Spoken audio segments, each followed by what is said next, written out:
Time to get farming. Welcome to Pocono Mountains Podcast. I'm Jim Hamill, and this is the kickoff of Season 3. And with a change of seasons from winter to spring, we are focused on the growing season ahead at farms all across the Pocono Mountains.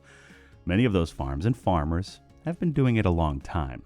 Generations of families tilling the soil, harvesting crops, and providing locally grown produce and other products for Pocono residents, visitors, and even nearby cities. We have a second part of our three-part series on farming in Wayne County, this time at a hydroponic farm. More on that in a bit. The Poconos is a year-round destination for millions of people, with 2,400 square miles of mountains, forests, rivers, and lakes, with historic downtowns and iconic family resorts. It's the perfect getaway. You can always find out more on PoconoMountains.com or watch PTN, the Pocono Television Network, streaming live 24/7. Thanks for listening to Pocono Mountains Podcast. We'll have a new episode each week, highlighting lots of the fun things you can experience while you're visiting the Poconos. Subscribe and leave a review and or comment on whatever platform you listen. Now, back to the episode. Last month, Chris Barrett featured Robinson Family Farm on Pocono Perspectives. Now, he's visiting Bialecki Farms, which uses a unique system which incorporates water to grow all their crops. It's all part of the agri-legacy that Wayne County has held all over these years and into the future. Enjoy. We're in a hydroponic farm area. And what structure are we in right now, just so I say it right? This is a hydroponic greenhouse. Hydroponic greenhouse. Yes. And it's just fascinating to be here and to see this. One of the things I noticed is both of you really are into self-sustainability and something that's self-sustained. Stan, what does that mean? As far as farming is concerned, is the first and foremost is to be able to financially sustain yourself. And to do that, we utilize the hydroponic methods for more rapid growth. We're using a lot less space. The production that you see in here, if you were to do this in the ground, you're using multiple acres of land to produce the same that we have in this one greenhouse. So we're using a lot less land for what we do produce, and then that remaining land is left to nature, is left the way it is. The trees are intact. And that's really important. So we talked a little bit before about yields. Yes. So how much do you yield in hydroponic is the right way to say it? Yes. Yep. Hydroponic farming, how much would Your we yield is 20 times what it would be in conventional farming. Mm-hmm. Conventional outdoor farming. How's the quality of what's grown hydroponically versus organically or traditionally? I would say a higher quality. I like to say the plants are babied. They're getting everything they need. They're protected from the weather. They're getting all the nutrient that they need. So they're babied for their entire life. So you're getting faster growth, and what you're harvesting is a high quality product that's younger.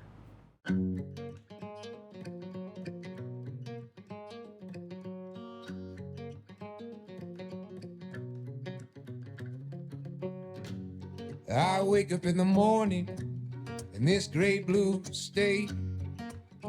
Hi everybody, this is part 2 of a 3-part series for Pocono Perspectives that we're looking at farming in the Pocono Mountains. And you wouldn't really think farming exists here, but it's live and well, and it really does. We have great innovative people here doing really innovative things. And that's why we wanted to talk about that. So Stan and Amy, your story too, I think, is really interesting. Stan, how did we get here? How are you guys here now?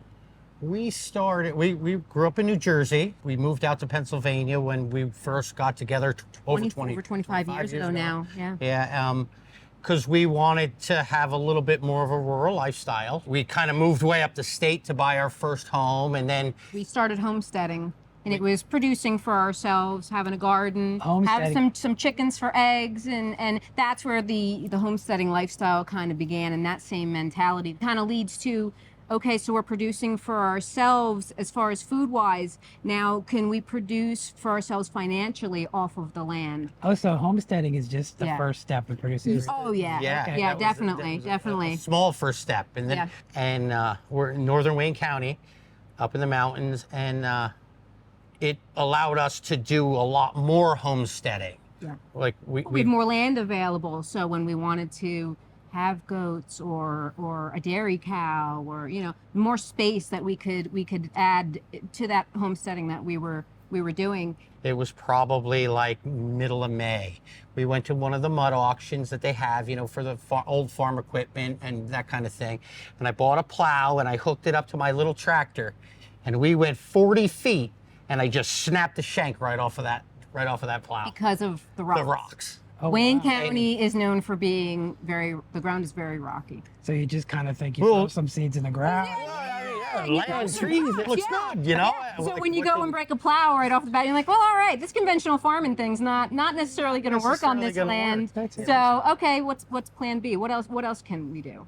So you found out that traditional farming was going to be a little tougher than what you thought. So Yes. what is your educational background? I got my GED. Got your GED. And then I did engineering, like construction engineering inspection for 20 years. Not much different than his. I mean, I went to graduated high school, actually went through cosmetology, was going to be a hairstylist, but that didn't work out that way. When we moved out, moved out to Pennsylvania, and I spent many years just raising our children. Not And that just was- raising the and- children. and- Not just, no. You were she was a stay-at-home mom and homestead wife. She would be out there with a bucket, milking the cow in the snow Yes, when it was yes. 4 degrees. Yeah. So it's not just. Yeah. But that was my We were concentration, right? That was what I wanted to do. I We wanted were to very take care of the blessed to be able to family. do that. So you have some construction back. Yes. You have some, Oh, that's- we have some water happening here. Yeah, that's the seedlings being watered. It's being a little aggressive at the moment. Is that automatic? It is. Yes, it is. It's on a timer. I think every hour it runs for a few seconds and keeps all those seedlings watered. Oh, So that's that really pipe usually is turned down a bit more. It moved.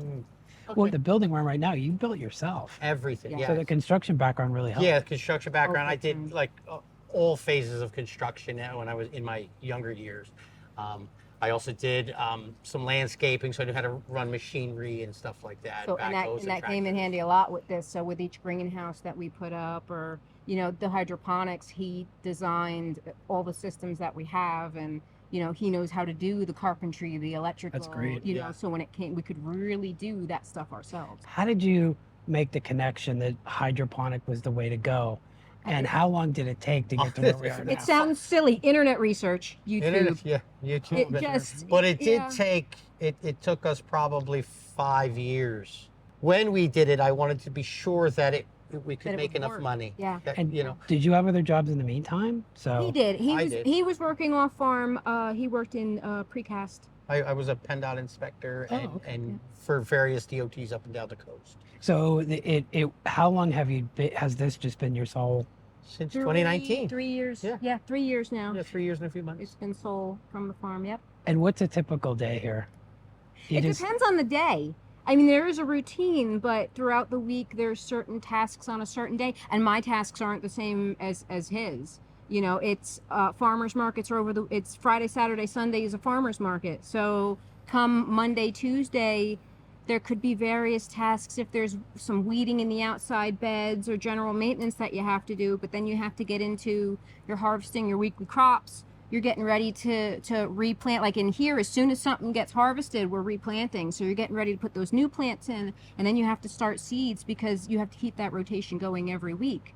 So you're doing that, and he could be doing maintenance on the tomato plants, pruning. So there's a cycle of Yeah. planting per season.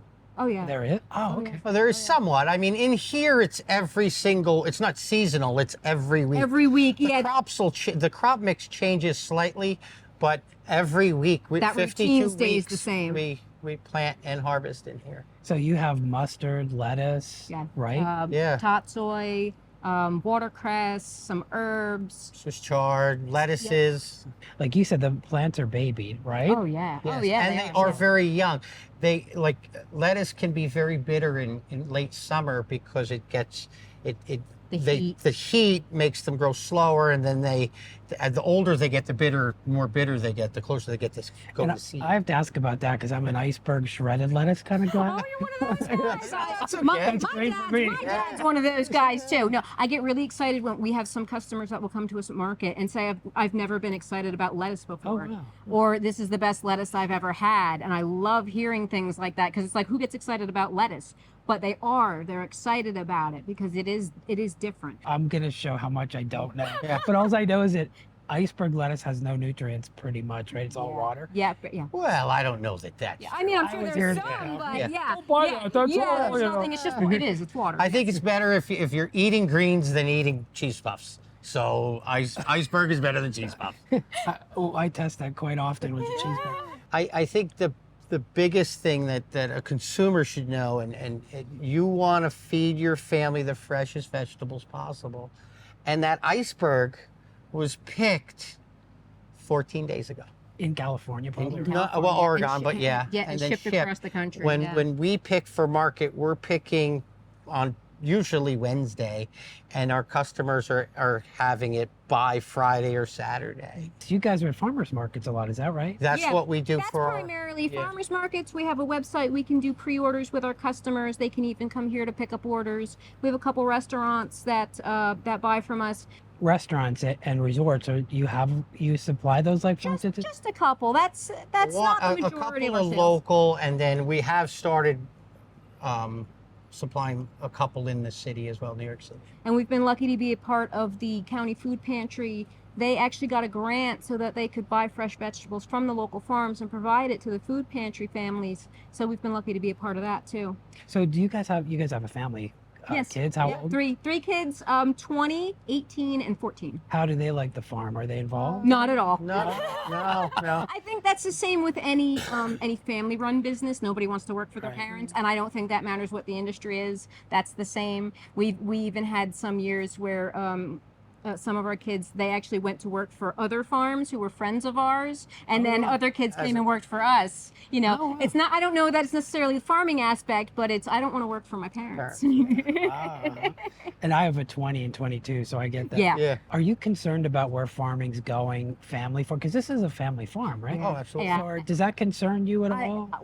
I'm hopeful for that because I think we see a lot more of it. You see more of the small family farms, more like ours. Historically, the Poconos were noted for the local small farms that produced for those people coming from the city. I never knew that. In the 1800s, they were your classic market farm based off of the Paris model or Parisian model. But then for a time we got away from that. Yeah, no, we did because it became cheaper to bring the produce from Lancaster by truck. Once they had trucks and roads, it became cheaper to use a truck, but before then they never did that. It's nice to see that coming back. It's coming back to the small local family farms. You see the restaurants, they're interested in the farm to table, like you said. They're interested in getting that from the local But it's not locally here, it's not just greenwashing. It really is the local restaurants purchase from the local farms. It's really good.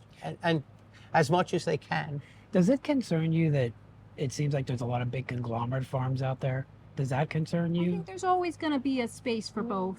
Well, we've learned so much today from both of you, and I wanted to just ask, where do you see this farm in 5 years? What are your hopes and dreams for the next 5 and 10 years? I can't even go that far. And so many people say, what is your 5-year plan? And it's like, hold on, let me get to next year first. Here's 1 year at a time. A business is like a child. When you have a small child, it's your job to take care of and nurture the child and direct the child and teach the child and get the child going in some direction. But then later, as the child matures, I see our business as probably a young teenager now. And the young teenager, I don't want to tell them what classes to take. I don't want to tell them what direction to go. I don't want to direct the farm in the direction it goes. I want to allow the business to direct me in its needs and allow it to grow. And at this point it is, and we can see year by year, the farm tells us what it needs. When we have a shortage of a product, we're selling out, well, we need more of that. You know, we can, it shows us where we need to change and where we need to grow. Well, I found out so much today, speaking of growing, homesteading, farming here in the early times. So we're going to look into that kind of stuff. Yeah. But I really appreciate you guys giving us the time today. It's been a great learning experience, just another new aspect of the Pocono Mountains. So also, I want to thank all of you for tuning in today. And I hope you've enjoyed speaking with Stan and Amy, just like we have. And I'm Chris Barrett for Pocono Perspective, which you're seeing on the Pocono Television Network. Thanks for watching.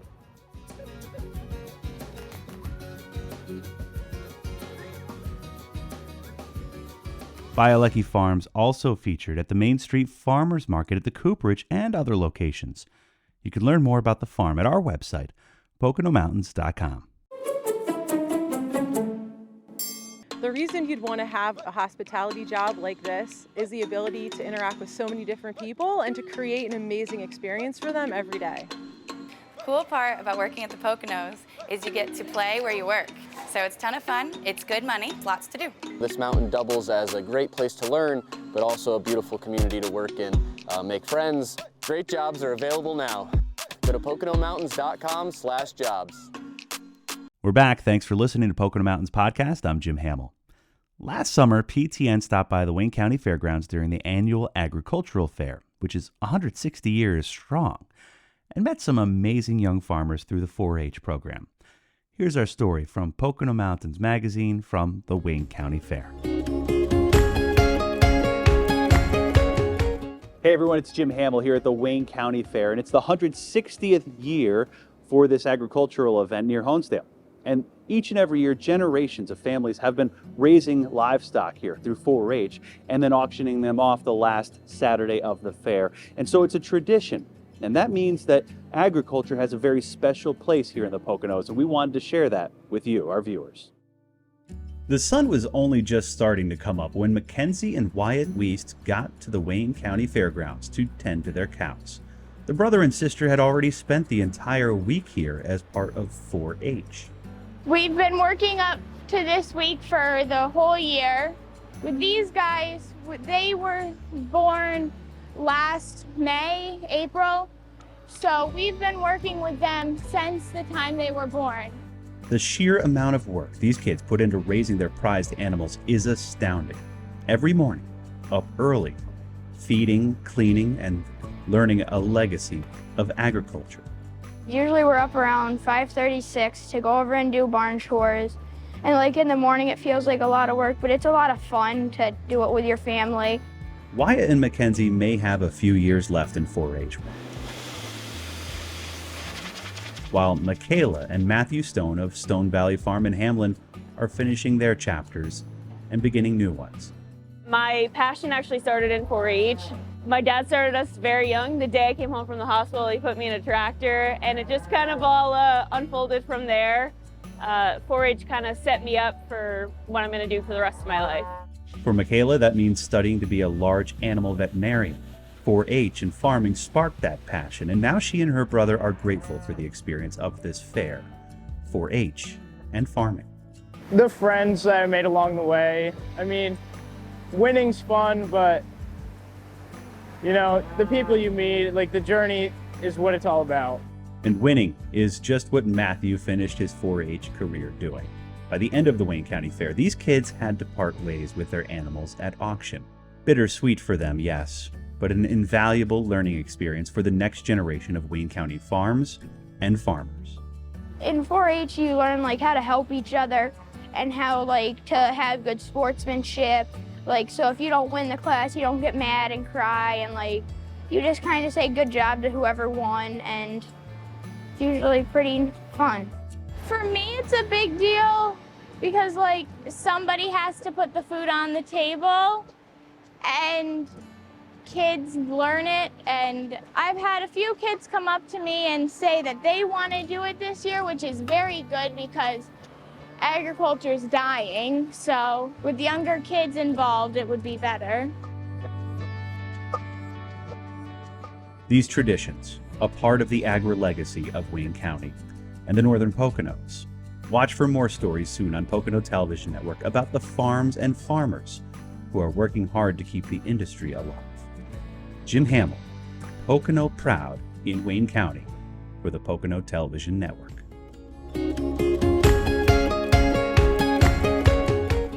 .4-H and the agri-legacy of the Northern Poconos, a major reason why this region is a top spot for a culture of agriculture. We hope you enjoyed Pocono Mountains Podcast, the first episode of the 3rd season. Boy, has time flown. Please remember to subscribe anywhere podcasts are available. Come visit us in the Pocono Mountains. Plan your trip today.